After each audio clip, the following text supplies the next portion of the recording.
ठीक है, चलिए तो फिर सभी को फिर से एक बार जय मसीह की। और आज का संदेश हम सुनने से पहले छोटी सी एक प्रार्थना करेंगे, प्रभु के पास हम जाएंगे और विनती करेंगे कि प्रभु हमारे मन की आंखों को खोले और हमारे दृष्टि उसकी ओर लगाने के लिए प्रभु हमारी मदद करे। ठीक है।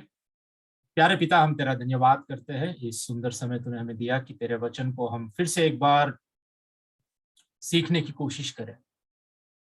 पिता, ये समय, ये दिन और आज जितने भी लोग हमारे बीच में जुड़े हुए हैं, इन सब के पीछे केवल तेरा अनुग्रह और तेरी दया है। हम आज तेरे आभारी है और आज हम अपने सारे दिल से, अपने सारे मन से परमेश्वर तेरी ओर आते हैं और विनती करते हैं कि पिता, हमारे मनों को तू खोल। तेरे सच्चे वचन से परमेश्वर तू हमें पवित्र कर, और तेरे वचन से परमेश्वर तू हमसे बातें कर। हमारे हर प्रश्नों का जवाब हमें तू दे। उतना ही नहीं परमेश्वर, हमारे आत्मिक उन्नति के लिए हमें तू उत्साहित कर। पिता, हमें तू अपनी रोटी से तू तृप्त कर,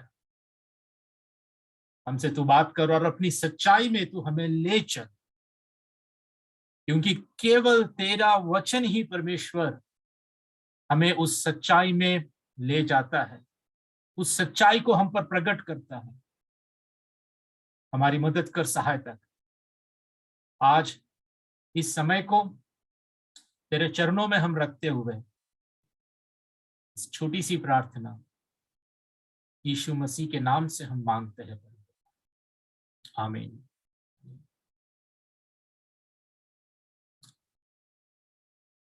चलिए, तो आज का जो संदेश है, जैसा आपको स्क्रीन पे दिख रहा है और जैसा मैंने पहले बताया था, पहले पत्रस की पत्री में जो हम व्याख्यान कर रहे हैं, ठीक है, अध्ययन कर रहे हैं, 1 का 22 से 25 तक।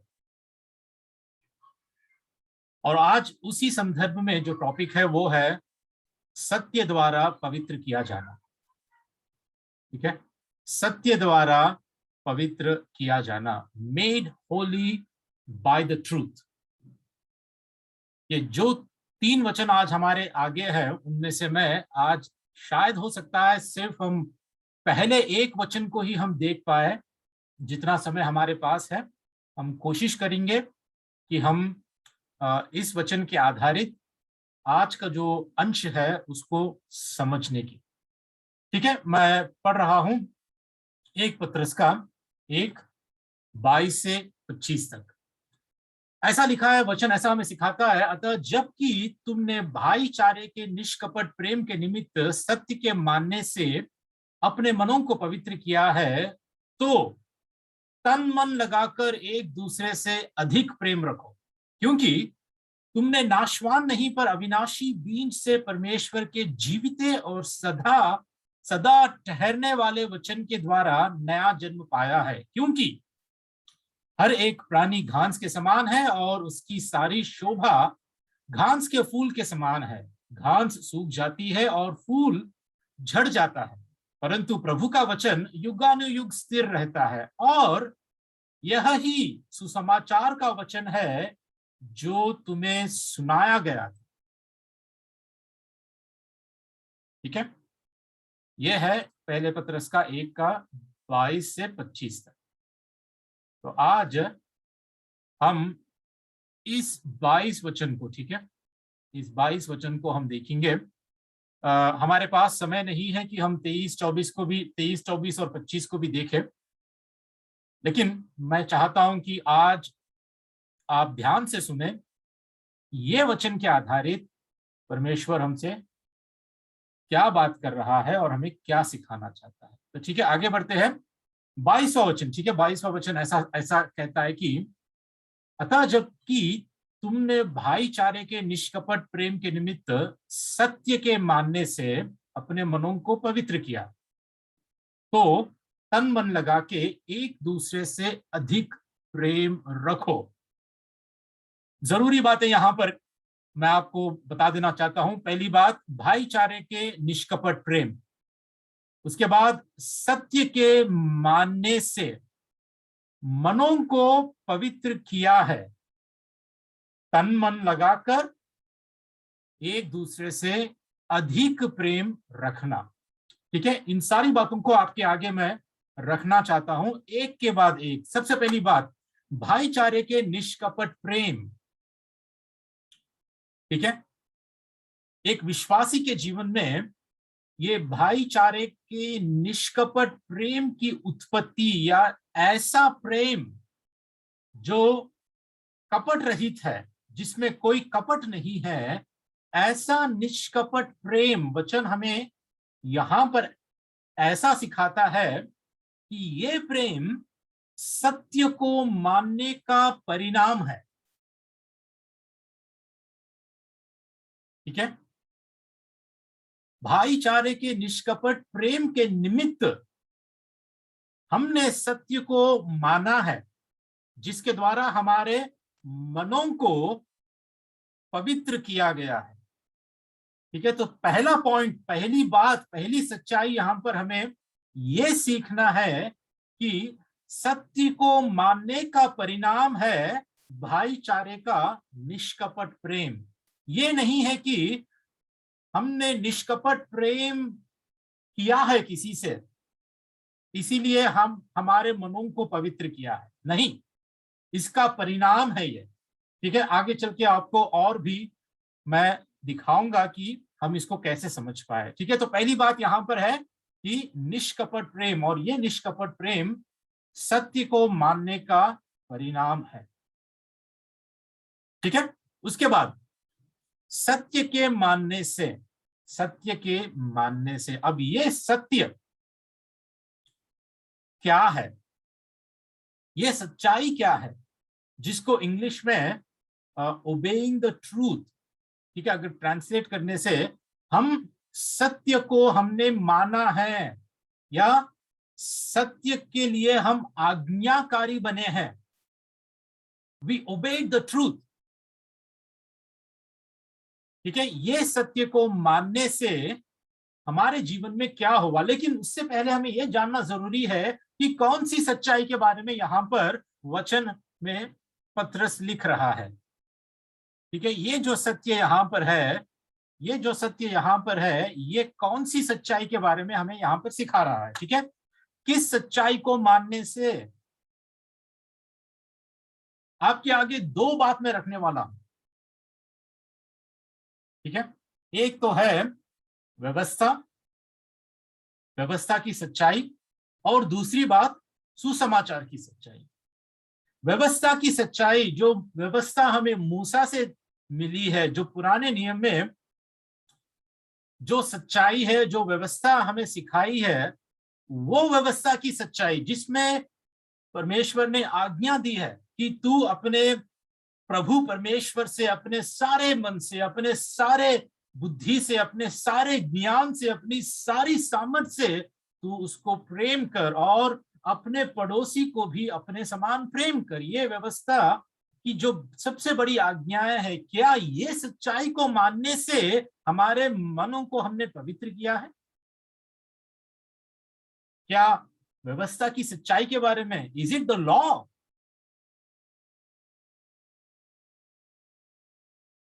क्या इसके बारे में पत्रस हमें यहां पे सिखा रहा है? बिल्कुल भी नहीं, बिल्कुल नहीं। तो ये व्यवस्था की सच्चाई नहीं। ठीक है, ये नहीं। और दूसरा जो आपके आगे मैंने ऑप्शन रखा है, ठीक है, सुसमाचार की सच्चाई। ठीक है, मैं क्यों कह रहा हूं सुसमाचार की सच्चाई? क्योंकि अगर आप 25वें वचन में अगर पीछे जाके आप देखोगे तो वहां ऐसा लिखा है कि यही सुसमाचार का वचन जो तुम्हें सुनाया गया है। इस संदर्भ में, इस कॉन्टेक्स्ट में अगर हम देखेंगे तो हमें यह सिखाया जा रहा है कि यह जो सच्चाई है जिसके द्वारा हमारे मनों को पवित्र किया गया है, वो सुसमाचार की सच्चाई है। ठीक है, तो सुसमाचार के द्वारा आगे बढ़ना चाहता हूं मैं। जो सत्य को मानना है, कौन सी सच्चाई को? सुसमाचार की सच्चाई। और सुसमाचार की सच्चाई क्या है? What is the truth of the gospel? अभी जैसा नाइजल भाई ने शेयर किया है, सुसमाचार सुनने से जो रेस्पॉन्स या जो प्रतिक्रिया या जो रेस्पॉन्स हमें देना पड़ेगा, या इंसान की जो रेस्पॉन्सिबिलिटी है, मनुष्य की जो जिम्मेदारी है सुसमाचार को सुनने से, वो क्या है? किस पर हमें किसको मानना है? वो सच्चाई को कैसे हमें उसकी आज्ञा का पालन करना है? तो सुसमाचार के सत्य को मानने का मतलब क्या है? कि सुसमाचार पर विश्वास और आशा रखना।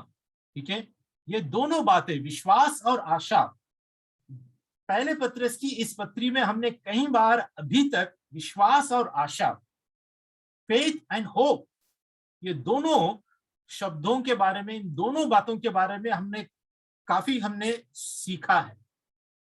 और इसी बात को लेकर यहाँ पर पत्रस फिर से हमें यह समझाने की कोशिश कर रहा है कि सत्य को मानना, इसका मतलब क्या है? कि सुसमाचार पर विश्वास और आशा रखना। सुसमाचार पर विश्वास करना और उस पर आशा रखना। और ये बात क्यों मैं दावे के साथ क्यों कह सकता हूं? क्योंकि यही पत्रस की पत्री का पहला अध्याय, उसका 7 और 17 में, ठीक है, अगर आप पढ़ोगे, जो स्क्रीन पे आपको दिखाई दे रहा है, आप देखोगे तो ऐसा लिखा है, क्योंकि वह समय आ पहुंचा है कि पहले परमेश्वर के लोगों का न्याय किया जाए, और जबकि न्याय का आरंभ हम ही से होगा, तो उनका क्या अंत होगा जो परमेश्वर के सुसमाचार को नहीं मानते? उनका क्या अंत होगा? मतलब यहां पर अविश्वासियों के बारे में लिखा गया है, जो सुसमाचार को नहीं मानते, जो सुसमाचार की सच्चाई को नहीं मानते, those who do not obey the gospel, those who do not obey the truth of the gospel, उनका क्या होगा? उनका अंत कितना भयानक होगा? पत्रस साफ साफ बातों में हमें यहां पर यह बता रहा है कि जो सुसमाचार पर विश्वास नहीं करते, उनका अंत भयानक है, बुरा है। और अभी तक जो धर्मेंद्र ने प्रश्न हमारे आगे लाया था कि कहीं ऐसा तो नहीं लिखा है कि वचन में कि अगर तुम सुसमाचार की बात नहीं मानो तो तुम्हारा अंत बुरा होगा। सिर्फ एक जगह नहीं, कई बार हम देख सकते हैं वचन में, यूहन्ना के 3 में भी आप देखोगे कि जो पुत्र पर विश्वास नहीं करेगा उस पर परमेश्वर का क्रोध रहता है। परमेश्वर का क्रोध, परमेश्वर का क्रोध क्या कोई अच्छी बात है? क्या भली बात है? परमेश्वर का क्रोध और न्याय मतलब हमारे विश्वास ना करने के लिए, जो सुसमाचार पर विश्वास नहीं करता, जो पुत्र पर विश्वास नहीं करता, जो मसीह पर विश्वास नहीं करता, उसका अंत कितना भयानक होगा, ये परमेश्वर के क्रोध के द्वारा भी हम देख सकते हैं। परमेश्वर क्रोधित ऐसे ही नहीं होता है, क्योंकि वो न्यायी है, वो सच्चा है, वो पवित्र है। वो क्रोध उन्हीं पर होता है जो उस पर विश्वास नहीं करते, मन नहीं फिराते और अपने जीवन में पश्चाताप नहीं करते। जिन्होंने यीशु को नहीं ग्रहण किया है, परमेश्वर का क्रोध उन्हीं पर होता है। तो इस वचन से हम ये सीख सकते हैं कि सत्य को मानने का मतलब यह है कि तुम सुसमाचार पर विश्वास करना और आशा रखना। ठीक है, मैं आगे बढ़ना चाहता हूं। इसी कारण, ठीक है, इसी कारण जब कोई भी विश्वासी सत्य को मानेगा, he who believes the truth, he who obeys the truth, सत्य को जो मानेगा, उसके अंदर भाईचारे का निष्कपट प्रेम उत्पन्न होगा। ये सत्य को मानने का परिणाम है। हमारे बीच जितने भी विश्वासी है, अपने अपने मनों से आप एक बार पूछ लीजिए, आपने अगर सत्य को माना है, अगर आपने सच में सुसमाचार पर विश्वास किया है, तो आपके अंदर एक निष्कपट प्रेम जाग उठेगा परमेश्वर के लिए और परमेश्वर के लोगों के लिए।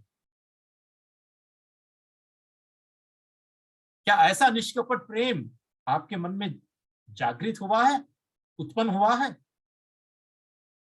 सत्य को मानने का परिणाम क्या आपके जीवन में दिख रहा है? सुसमाचार पर विश्वास और आशा रखना। ठीक है, देखिए, जैसा मैंने अभी तक बताया, विश्वास का परिणाम प्यार में होता है। जब हम सच्चाई से विश्वास करते हैं तो उस विश्वास के कारण हमारे अंदर प्रेम उत्पन्न होता है परमेश्वर के प्रति और एक दूसरे के प्रति।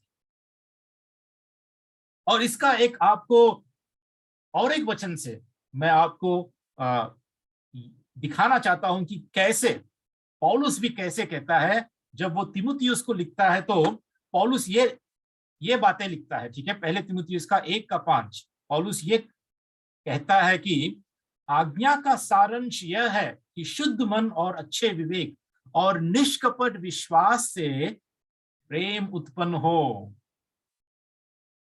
क्या उत्पन्न होता है? प्रेम उत्पन्न।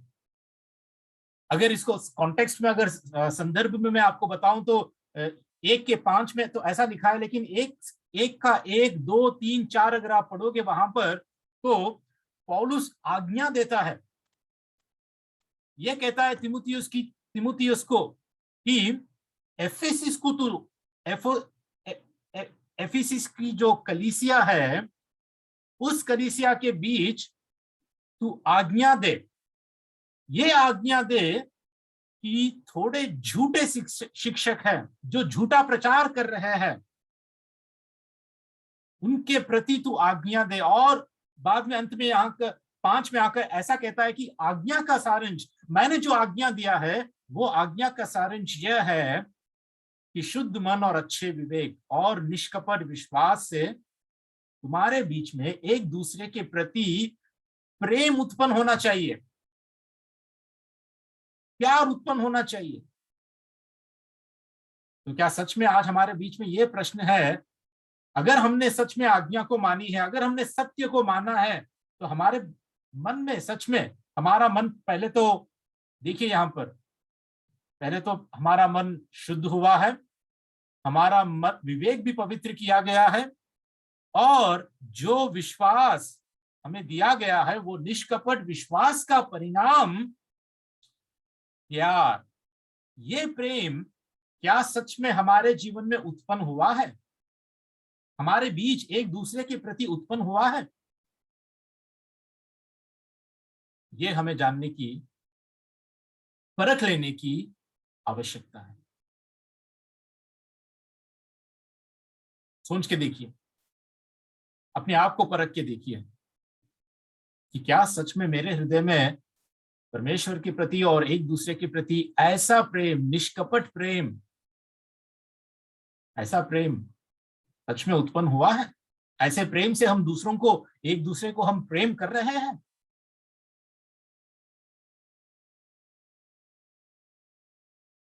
क्या ये विश्वास का परिणाम, सच्चे विश्वास का परिणाम हम हमारे जीवन में देख पा रहे हैं? आगे मैं बढ़ना चाहता हूं। ठीक है, हमने अभी तक निष्कपट प्रेम के बारे में देखा है, सत्य को मानने से, ठीक है, इस बात पे हमने देखा है। अभी हम ये देखेंगे कि सत्य को मानने से अपने मनों को पवित्र किया है। ठीक है, अभी हमें ऐसा लग सकता है यहां पर कि ये कोई इंसान की प्रतिक्रिया है, इंसान कर रहा है अपने आप से। जो विश्वासियों के लिए यहां पर पतरस कह रहा है कि तुमने, ठीक है, तुमने सत्य के मानने से अपने मनों को पवित्र किया है। ऐसा लग रहा है कि ये खुद विश्वासी अपने आप को पवित्र किए हैं, लेकिन मेरा प्रश्न यहां पर यह है कि क्या हम अपने मन को खुद पवित्र कर सकते हैं? ये क्या हमारी क्षमता से हम कुछ कर सकते हैं? एक बार सोचिए आप, क्या कोई इंसान अपने जीवन में, कोई एक पतित पापी अपने खुद के मन को क्या वो पवित्र कर सकता है? क्या हमें इतनी क्षमता है? तो फिर क्यों ऐसे पतरस कह रहा है कि तुमने सत्य के मानने से अपने मनों को पवित्र किया है? समझना यहां पर जरूरी है कि हमने अपने मनों को खुद पवित्र नहीं किया है।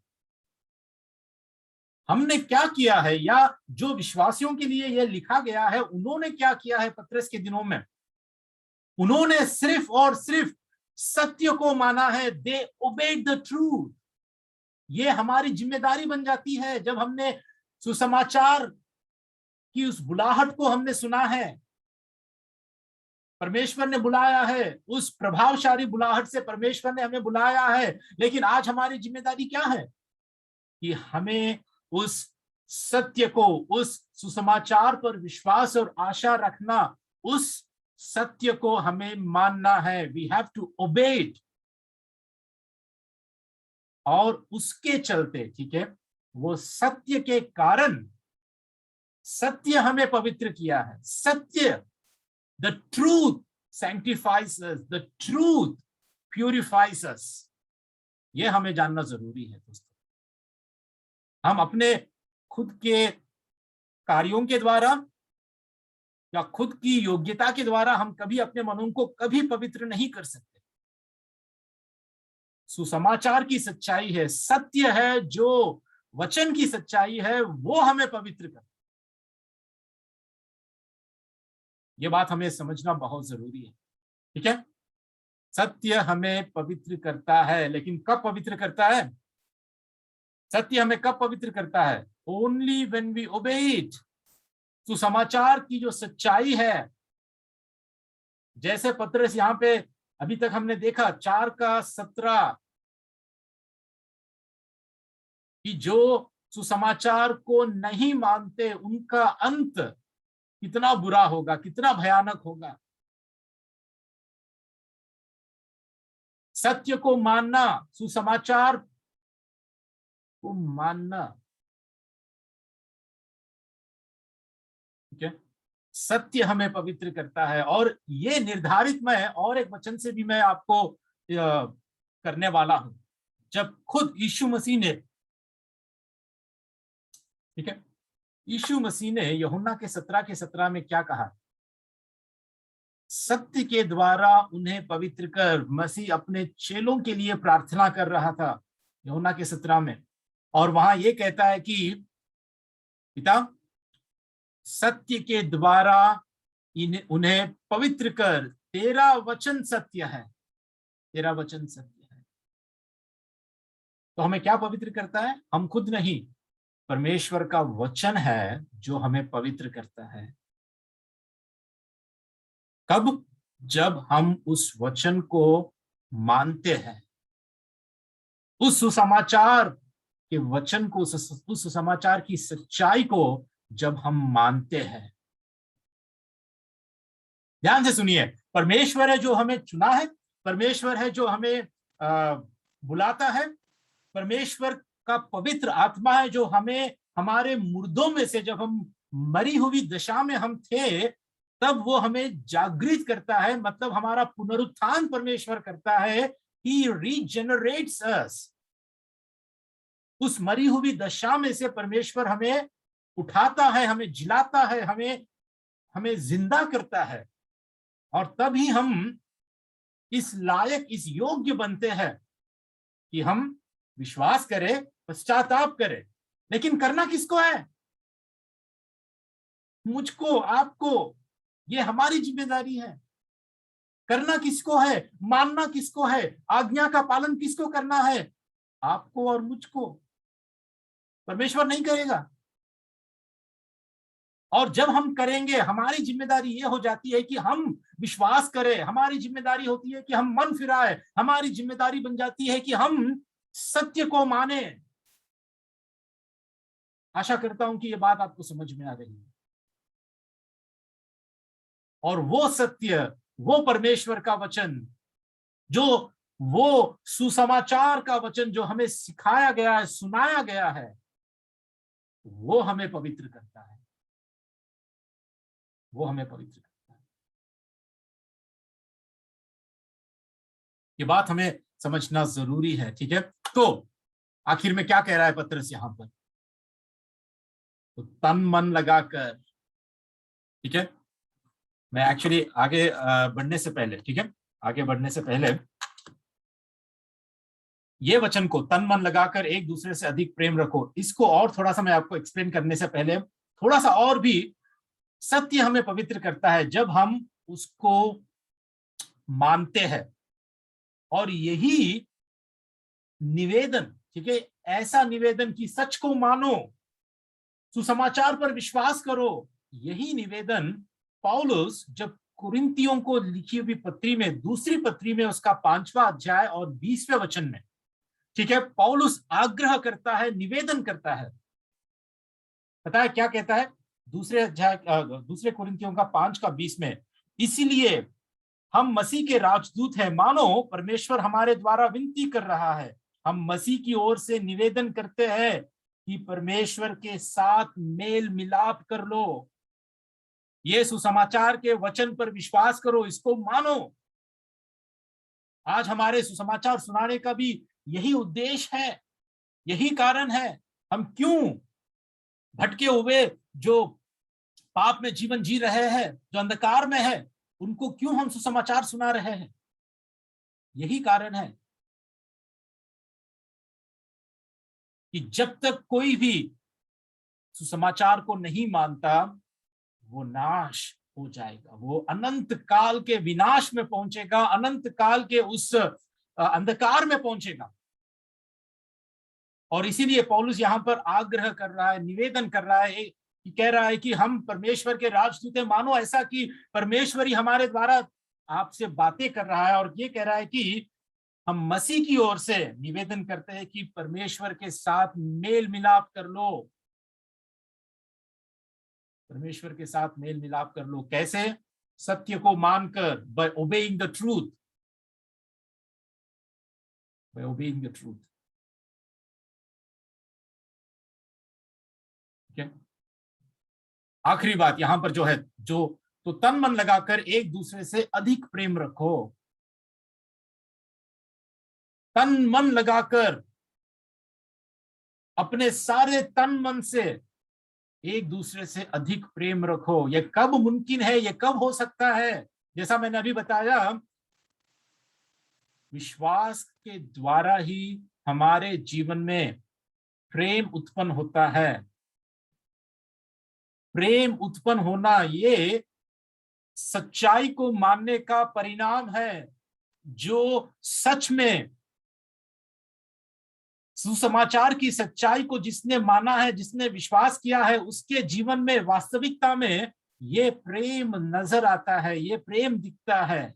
ये प्रमाण हम पा सकते हैं उस विश्वासी के जीवन में, जिसमें से तन मन लगाकर एक दूसरे से प्रेम रखने की अभिलाषा, इच्छा और ऐसा गुण उसमें उत्पन्न होता है। ये स्वाभाविक या नेचुरल इंसान में नहीं होता। ये हम नहीं कर सकते। जब हम किसी को प्रेम, बिना उद्धार पाए किसी से जब हम प्रेम करते हैं, तो अधिकतर हम अपने स्वार्थ के लिए ही हम प्रेम करते हैं। उस प्रेम में शर्तें होती हैं, उस प्रेम में हमारा स्वार्थ छिपा होता है। कहीं ना कहीं हम कुछ एक्सपेक्ट करते हैं, उम्मीद करके किसी से हम प्रेम करने लगते हैं। वो प्रेम में कपट होता है, वो निष्कपट नहीं होता है। लेकिन जो सच्चा विश्वासी है, जिसने सच्चाई को माना है, the one who obeyed the truth, उसका परिणाम, उसमें ऐसा प्रेम उत्पन्न होता है जिसके कारण वो तन मन लगाकर एक दूसरे से प्रेम रख सकता है। कैसे? ईमानदारी से, तन मन लगाकर मतलब जोर देकर, अर्नेस्टली, सही मायने में, जेन्युइन लव, असली या वास्तविक रूप में, और स्थिरता से। परमेश्वर का आदेश है यहां पर हमारे लिए, ये आज्ञा है हमारे लिए कि हम तन मन लगाकर एक दूसरे से अधिक प्रेम रखें। लेकिन आज हम किससे प्रेम कर रहे हैं?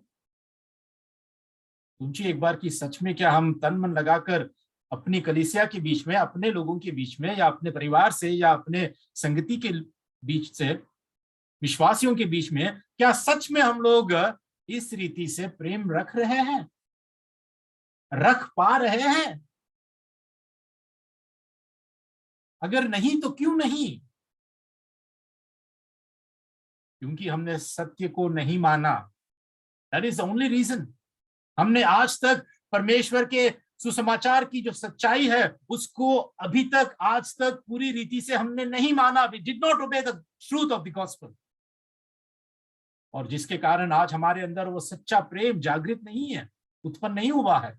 इसीलिए हम लोग एक दूसरे से अधिक प्रेम नहीं कर पा रहे हैं। तन मन लगाकर, ईमानदारी से, सही मायने में, असली या वास्तविक रूप में, स्थिरता से हम लोग एक दूसरे से प्रेम नहीं कर पा रहे।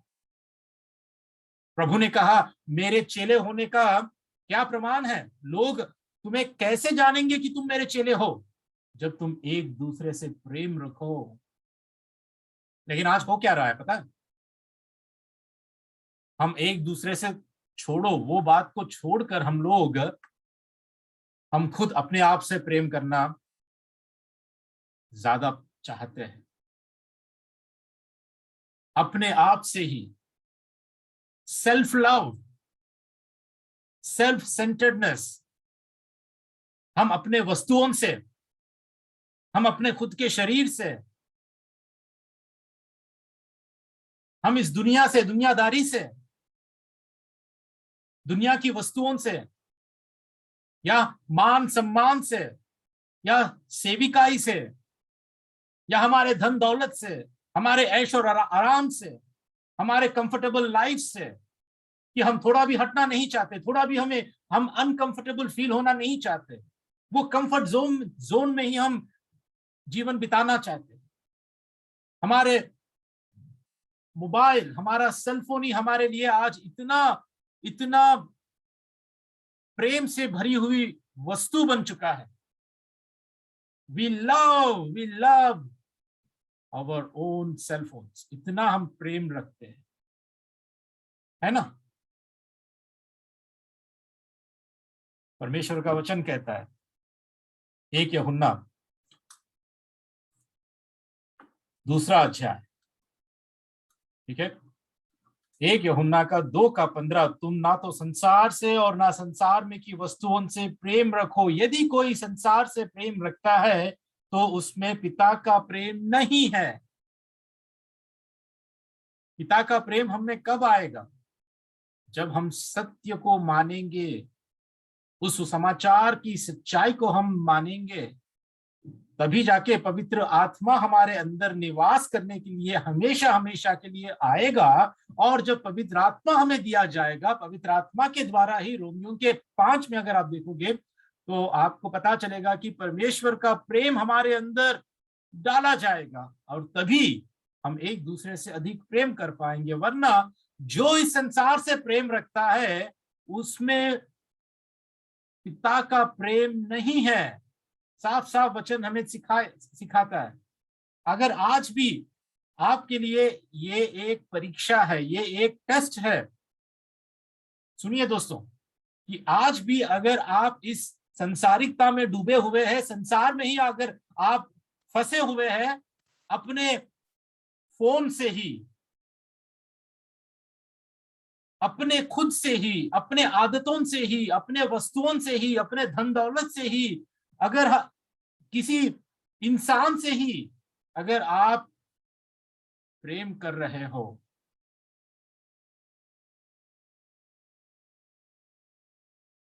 याद रखिए परमेश्वर का, पिता का प्रेम आप में नहीं है, नहीं है।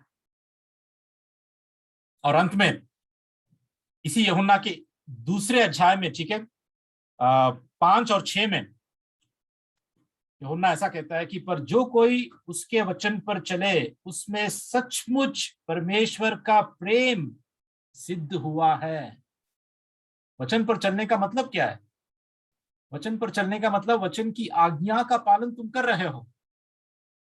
और जब वचन का आज्ञा का पालन जब तुम कर रहे हो तो उसका मतलब क्या है कि तुम्हारे अंदर वो परिणाम तुम देख सकते हो। You can see the result of that obedience which will produce love, which will produce love.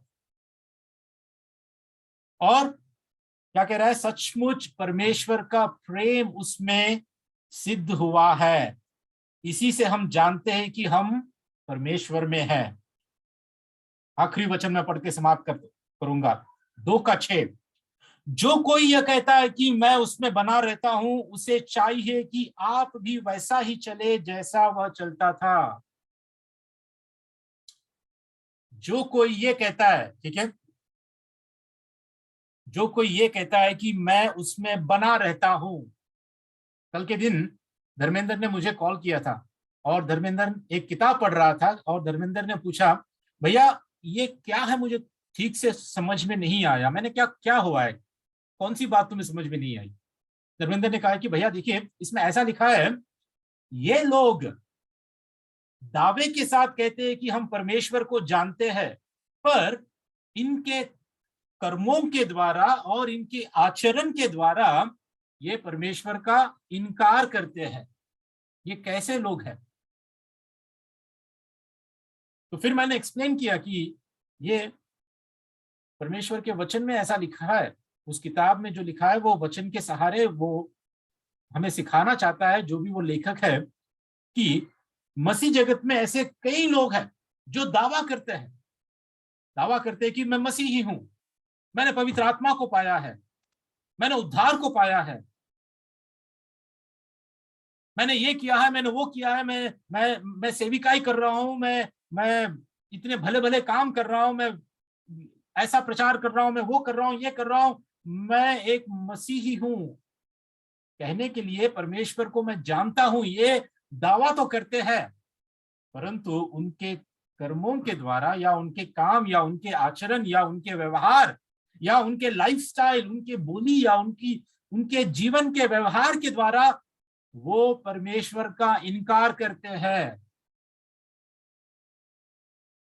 भक्ति है लेकिन उस भक्ति में कोई शक्ति नहीं है, बेकार की भक्ति। क्यों? क्योंकि वो अभी भी संसारिकता में डूबे हुए हैं। They did not obey the gospel, friends. जिसने सुसमाचार को माना है, सुसमाचार की सच्चाई को माना है, उसके अंदर उसका परिणाम प्रेम, परमेश्वर से प्रेम, वो परमेश्वर के साथ चलता है, उसमें परमेश्वर का प्रेम सिद्ध होते रहता है। मैं यहां पर कोई सिनलेस परफेक्शन की बात नहीं कर रहा हूं मैं, ठीक है, कि जैसे तुमने उद्धार पा लिया तुम परफेक्ट बन गए, सिद्ध बन गए और तुम परमेश्वर के समान हो गए, नहीं। मैं उस बात की यहां पर मैं घोषणा नहीं कर रहा हूं। मैं ये कह रहा हूं कि हमारी दिशा क्या बदली है, क्या हम उस दिशा में आगे बढ़ रहे हैं, उस परिपक्वता में, उस मैच्योरिटी में हम क्या आगे बढ़ रहे हैं, क्या उस गहराई में हम जा रहे हैं, क्या दिन प्रतिदिन हम सुसमाचार को और भी उसके प्रति हम आज्ञाकारिता दिखा रहे हैं। Day by day are we obeying the gospel? दोस्तों ये हमारे लिए बहुत बड़ी चुनौती है, बहुत जरूरी है। क्योंकि परमेश्वर का वचन साफ साफ हमें सिखाता है कि हमें सत्य पवित्र करता है और जिसका परिणाम है हमारे अंदर प्रेम उत्पन्न होता है।